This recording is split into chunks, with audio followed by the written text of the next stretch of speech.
I often feel like one of the biggest tests you can have in the NFL is trying to be a coach with a backup quarterback because we've seen various differences that's happened. Whether we've seen some situations where a backup quarterback comes in and plays even better. We saw Nick Foles win a Super Bowl as a backup quarterback, and then we've seen the opposite happen where a team loses their quarterback and just completely implodes.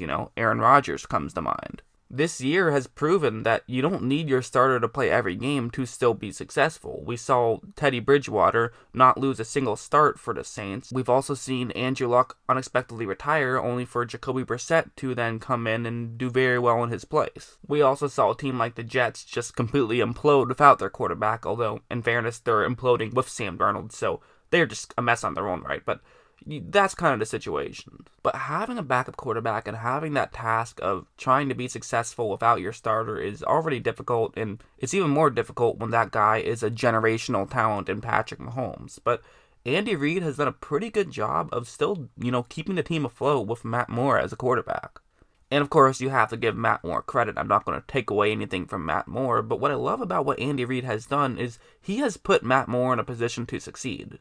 Like, one play is just a fun play. It's this one where what's going to happen is that they're going to send a receiver down to the bottom half of the screen, and they're actually going to send another receiver down to the bottom half of the screen. So Moore is actually not going to fake to the first one, but he is going to fake as though it might be a pitch to the second receiver, which is a play you will do sometimes. It basically gives you an extra blocker on the bottom half of the screen. It's something you could do. However, that's not what's going to happen. It's going to be a fake. Instead, what's going to happen is Moore is going to run up to the top half of the screen, and also a halfback is going to follow him, so it looks like it could potentially just be an option play where he tosses it back to the halfback, then the halfback runs up to the top half of the screen. So, a lot of trickery going on, but actually neither of those two things are going to be what this play is actually designed for. Instead, what's going to happen is Kelsey right there, he's going to just start off blocking a Packer, and it's not going to be one of those situations where he blocks him for like 0.1 seconds. He's actually going to block him for a couple of seconds. But after that, after it gets to a certain point, then he will run deep and hopefully get open due to all the confusion. And just watch how well it works out. You have two Green Bay players right over there running to the bottom half of the screen because they felt like, okay, this could be a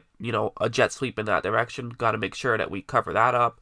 And you also have a Packer over there running over to the top half of the screen as there's a halfback in that area. Maybe Moore could just toss it to him and they could run for some yards that way. And I actually wouldn't be shocked if Moore did have that option. If no one's making sure they're covering him up to the top half of the screen, then just toss it that way.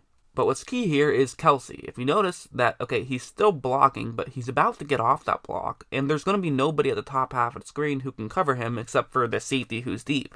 But that safety is actually going to end up covering another Chief, so Kelsey ends up getting wide open. Moore's able to make this throw. It's just a great play call, and it results in a touchdown. So that's kind of what Andy Reid does to Matt Moore, He puts him in a position to succeed. There was a lot of trickery going on right there, and that's what you have to do, kind of, Make sure that your opposing defense doesn't know exactly what you're doing, so that way Matt Moore can make these throws. Make things easier on Moore, and also Moore just made a great throw. You have to give him some credit. But that doesn't necessarily mean that all they're doing is just creating plays that are super easy for Moore. Sometimes, the play call for Moore to help him out is to just put him in a position where he has to make a play. Like on this one, it's going to be a cover one hole right here. That's the coverage that the Green Bay Packers are in. But what's really interesting is those are the routes that the Chiefs receivers will be running, which if you notice, most of these routes are deep routes. A lot of times as an offensive play caller, when you have a quarterback that maybe you don't have that much faith in, you won't call these plays. You'll call a lot of screen passes, a lot of runs, and basically just say, we're just not even going to have to worry about him potentially losing us this game. But when you play not to lose, you often end up losing. You have to be able to be willing to take chances, and that's what they're doing here. It's a route concept designed for a deep pass, which means it's designed for Moore to have to make a relatively difficult pass. But watch what's going to happen right when this ball is snapped. One thing is, I actually think there was some sort of a cross-up, perhaps, because if you notice, the Green Bay Packer who's right over there, who I have circled, who's next to Hill, who's in charge of covering Hill, I think he might have actually thought this is zone just by the way he plays this. He plays this very poorly. Looked like he even tried to grab Hill, but wasn't able to. Hill gets easily open, but Moore makes a pretty good throw, and they're able to get the ball to midfield. So that's why you put faith in your quarterback, because sometimes, especially when you have some really good players in Travis Kelce and Tyreek Hill, sometimes they're just going to make plays and get open. So don't handcuff your quarterback, because sometimes your quarterback can be successful. That was actually one of my problems I had with the way the Jets ran their offense once Sam Darnold went down, is they were just totally afraid to throw anything deep down the field, which is like, listen, I get it. Like when Trevor Siemian is in there, for example, he's definitely not a great quarterback, but at the same time, we have seen him be a somewhat successful quarterback with Denver. He's not a starting level guy, but he's a solid backup. However, they treated him like he was just some guy off the streets, and they didn't want him to throw the ball deep whatsoever, and it really did hurt them. And it's especially important when you are the Chiefs, who rely on throwing the football, that, you don't have the best running game. You definitely rely on throwing the football, so you can't stop throwing the football now because Patrick Mahomes isn't there, because that's how you lose football games. Like in a situation like this, it's going to be a 3rd down and 7 situation, and so, there's several things you could do. You could try just a pick play here, you could maybe try a halfback draw, but I wouldn't really like to do that, but a pick play is something that a lot of guys would do here. You can potentially gain the 7 yards, but also, you're not putting Matt Moore in a position where he's having to make a dangerous throw at all. And keep in mind, this is the Thursday night game against Denver, so this is right when Matt Moore has been thrown into things. We don't know how much we can trust Matt Moore, but at the same time, it's the mindset of, if we try to do a draw play or we try to do a screen pass, the chances of this being a 1st down are very slim. We have to go with a play that's designed to be successful in this situation. Even if we don't have Mahomes at quarterback, we have to trust Moore here. We just have to. So those are the routes that the 3 players on the top half of the screen will be running, and that yellow line is the 1st down marker, so that's where they have to get. So as you see, the 2 receivers run deep, and then Moore can just hit the guy running the out route on the top half of the screen, and that could potentially work. And it's going to. As you see, Kelsey gets open, Moore's able to make this throw, and they get a crucial 1st down right there. So that's what you have to do, is you have to just, trust your guys. Trust your backup quarterback sometimes. It really does. It becomes a self-fulfilling prophecy where you say, I don't trust my quarterback to gain many yards, so then you don't have him in positions where he has to throw the ball deep, but then you don't gain many yards because you're not putting himself in a position where you can gain those yards. But that's not what Andy Reid did. And it's not just on like a 3rd down and 7 either, where it's an obvious passing situation. I mean, this is a 3rd down and 1. So what would you do in this situation? Well, even if you have Mahomes, you might end up running the football, but that is not what they're going to do. They're going to put faith in Matt Moore because, again,